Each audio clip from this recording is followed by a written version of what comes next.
नमस्कार दोस्तों, स्वागत है आप लोगों का आपके अपने सबसे प्रिय चैनल इस्माइल फैमिली पर। होली के दिन इसे लाना ना भूलना, जन्म जन्मांतर की गरीबी को मिटा देगा, आगे आपकी मर्जी। दोस्तों, हिंदू पंचांग के अनुसार फाल्गुन पूर्णिमा को होलिका दहन और उसके अगले दिन होली मनाई जाती है। इस साल फाल्गुन पूर्णिमा तिथि 24 मार्च को सुबह 9:24 से शुरू होगी। वहीं इसी तिथि का समापन अगले दिन यानी 25 मार्च को दोपहर 12:29 पर होगा। होलिका दहन कब है? 24 मार्च को होलिका दहन है। इस दिन होलिका दहन के लिए शुभ मुहूर्त देर रात 11:13 से लेकर 12:27 तक है। ऐसे में होलिका दहन के लिए आपको कुल 1 घंटा 14 मिनट का समय मिलेगा। दोस्तों, कब है होली और रंग कब खेला जाएगा? रंग वाली होली कब खेली जाएगी? देखिए, होलिका के अगले दिन होली मनाई जाती है, इसलिए इस साल 25 मार्च को होली है। इस दिन देश भर में धूमधाम से रंगों वाली होली मनाई जाएगी, लेकिन याद रहे इस दिन ग्रहण भी पड़ रहा है। दोस्तों, होली पर ग्रहण का साया हिंदू पंचांग के अनुसार होली का त्यौहार हर वर्ष फाल्गुन मास पूर्णिमा तिथि की रात्रि में आरंभ होता है। इस दौरान होलिका दहन किया जाता है और उसके अगले दिन रंगों से होली खेली जाती है। इस वर्ष 24 मार्च को होलिका दहन किया जाएगा और 25 मार्च को होली खेली जाएगी।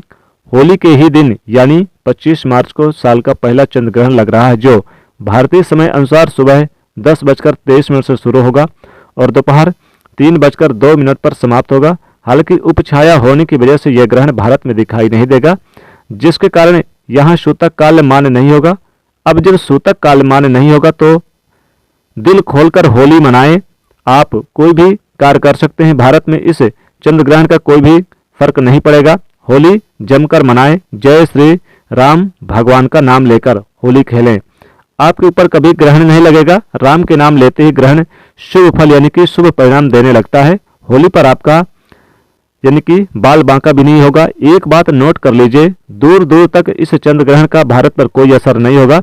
यह ग्रहण यानी कि बाहर विदेश में लग रहा है, वो भी रात के समय, क्योंकि बाहर विदेशों में उस समय रात होगी, इसलिए भारत में इसका कोई भी असर नहीं है। जब सूतक काल नहीं लग रहा तो जमकर खेले होली। इस समय जो डर गया वो मर गया। होली का रंग इस समय आपके ऊपर जरूर होना चाहिए।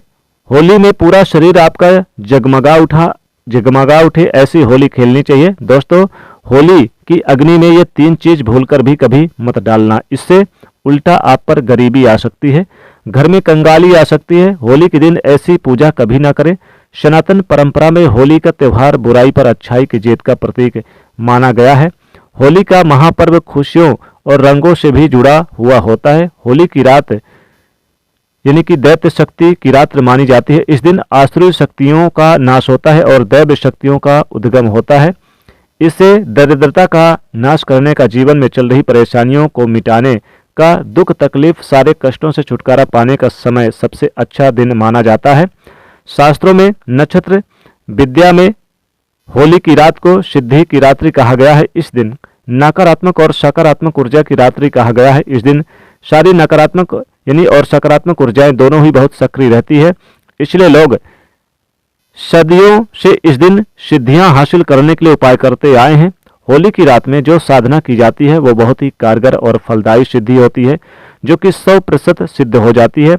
इस दिन आप किसी भी देवता की साधना को सिद्धि कर सकते हैं। आज की इस वीडियो में आपको बताएंगे होली पर किए जाने वाले कुछ ऐसे प्रभावशाली उपाय जिनसे आप आने वाले नए हिंदू वर्ष में खुशियां ही खुशियां पाओगे।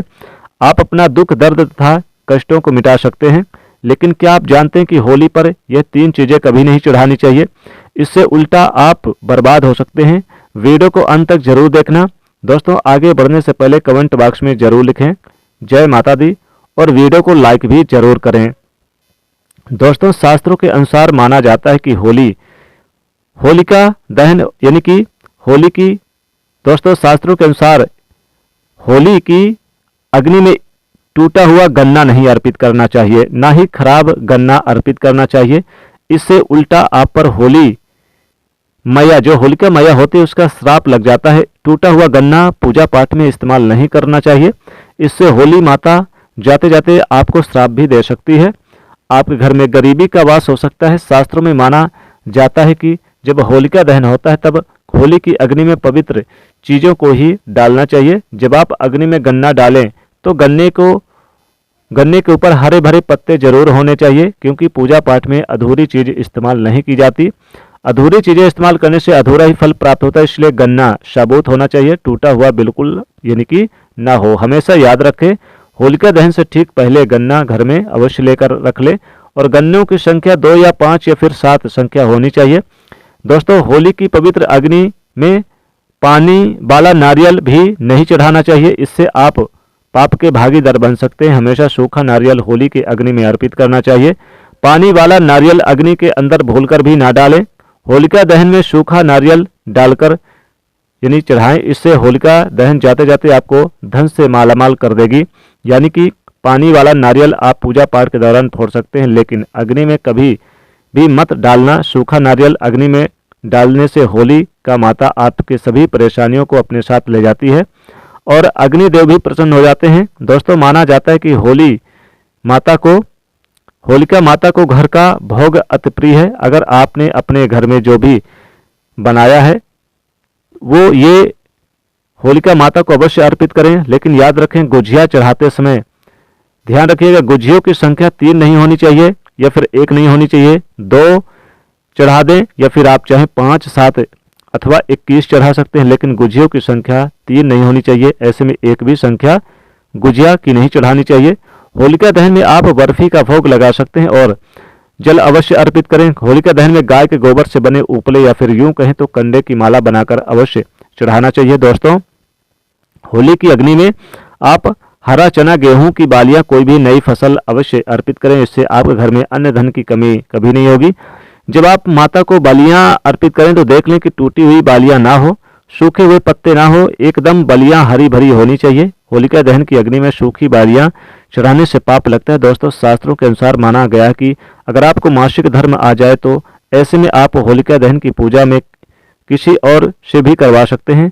आप पूजा का वैसे भी पालन करें जैसे आप करते आए हैं, लेकिन मासिक धर्म के दौरान होलिका दहन के पास नहीं जाना चाहिए और दूर से होलिका दहन देख सकते हैं और आप किसी और से भी पूजा पाठ करवा सकते हैं।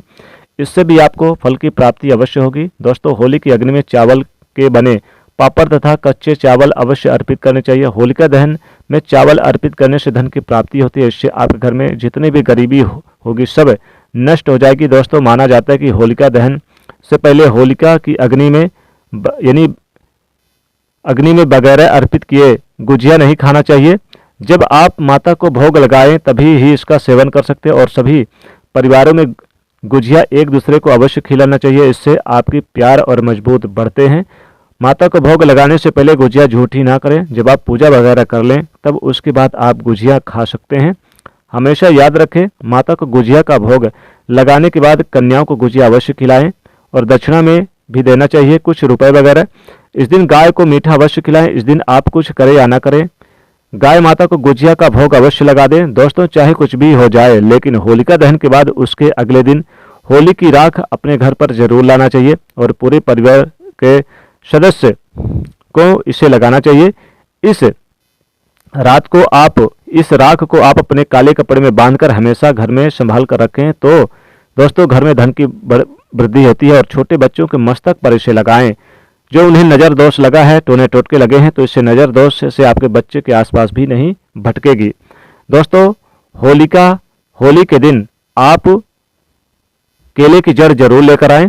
केले की जड़ लेकर आएं और इसे आप लाल कपड़े में लपेटकर या फिर पीले कपड़े में लपेटकर आप अपने धन पेटी में रख दें तो कभी भी धन की कमी नहीं होगी। दोस्तों, केले की जड़ बहुत ही पवित्र मानी जाती है। इसमें भगवान विष्णु और माता लक्ष्मी का वास होता है। इसलिए होली के दिन आप या फिर आप होलिका दहन के दिन, चाहे होलिका दहन के दिन या फिर आप होली के दिन जरूर केले की जड़ जरूर लेकर आएं। ये बहुत ही शुभ होता है। होली की रात या फिर होलिका दहन की रात्रि आप क्या करें कि केले के पेड़ के पास जाएं और एक पीला कपड़ा लेकर जाएं और उस में क्या करें कि केले की जड़ को निकालकर उसे अच्छे से पानी से धो लें, फिर गंगा जल से धो लें और फिर इसमें हल्दी का टीका लगा दें इस केले की जड़ में और फिर इसे पीले कपड़े में बांधकर आप अपने धन पेटी पे रख दें। कभी भी आपकी धन पेटी खाली नहीं होगी, घर हमेशा पैसों से भरा रहेगा।